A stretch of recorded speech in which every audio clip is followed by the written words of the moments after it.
They convicted Marcus Renner of murdering his neighbor, Dana Whitfield, in 1998. The jury took 4 hours. He got 25 to life, mostly on the strength of one document, his signed confession. Then in 2019, a county records clerk digitizing storage boxes found a second confession. Same case number, same date, different handwriting, different details, and a version of events that doesn't match the one the jury saw. So why does the confession that convicted Marcus Renner not match the confession he actually signed? The official story was simple, and for 21 years, nobody had a reason to question it. On the night of March 3, 1998, Dana Whitfield was found dead in her Fresno apartment, strangled. Renner, her neighbor, had a documented dispute with her over a shared fence line and a loud dog. Detectives brought him in for questioning at 11 p.m. By 4 a.m., he'd signed a 2-page typed statement admitting he'd gone to her apartment to argue, that things escalated, and that he'd put his hands on her throat to make her stop yelling. No physical evidence tied him to the scene beyond a partial shoe print. The confession did the rest. At trial, the prosecution called it a man's own words in his own hand. The jury believed it. Renner recanted from the stand, said he'd been awake for 19 hours and told detectives whatever they wanted to hear. Nobody believed that either. The document the clerk found wasn't a copy. It was a draft, 4 handwritten pages, initialed but never fully signed, tucked inside a manila folder marked Whitfield Renner Interview Notes, Do Not Discard, filed separately from the official case record. The handwriting wasn't Renner's. It matched Detective Aaron Cole, the lead interrogator, now deceased. This draft laid out an account in the third person, not "I did this," but subject states he went to victim's apartment. It described Renner leaving through the front door. The typed confession that reached the jury had him leaving through a side entrance, the one Whitfield actually used, the one that matched the physical layout detectives already knew from the scene. In 4 hours, one detail in the account had changed to fit the evidence instead of the other way around. That single door is where the case starts to come apart. A confession is supposed to reveal facts investigators didn't already have. That's what makes it evidence and not theater. If the version signed by Renner conveniently corrects itself to match what detectives already knew, it stops proving guilt and starts proving something else.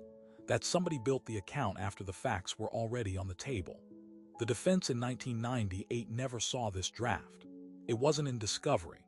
The prosecution's Brady obligation, the legal duty to hand over anything that could help the defense, was never triggered, because as far as the record showed, this document didn't exist. Here's why it took 2 decades to surface. The folder wasn't in the case file the DA's office maintained.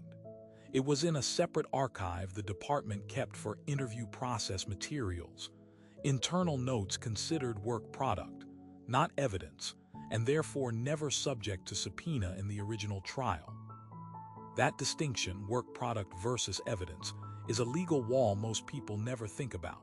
It lets an agency keep its own drafts, corrections, and false starts permanently sealed from a courtroom, as long as no one asks the right question in the right filing.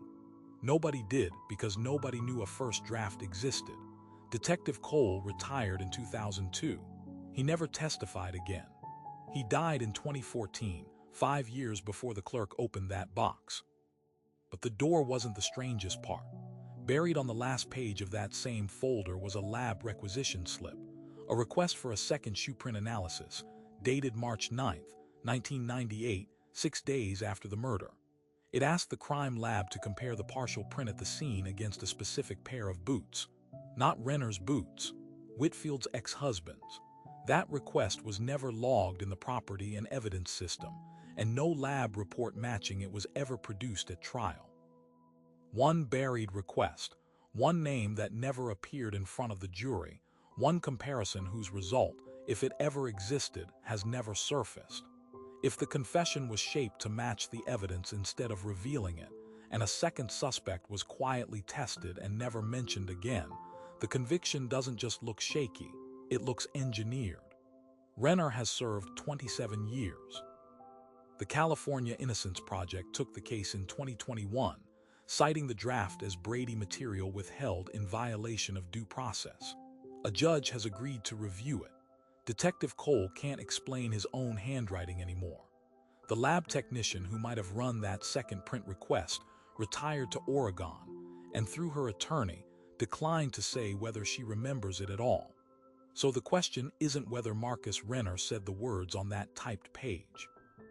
It's who decided which words he should have said, and why the name on that lab slip has sat in a folder marked "Do Not Discard" for 27 years, filed exactly where no jury would ever look.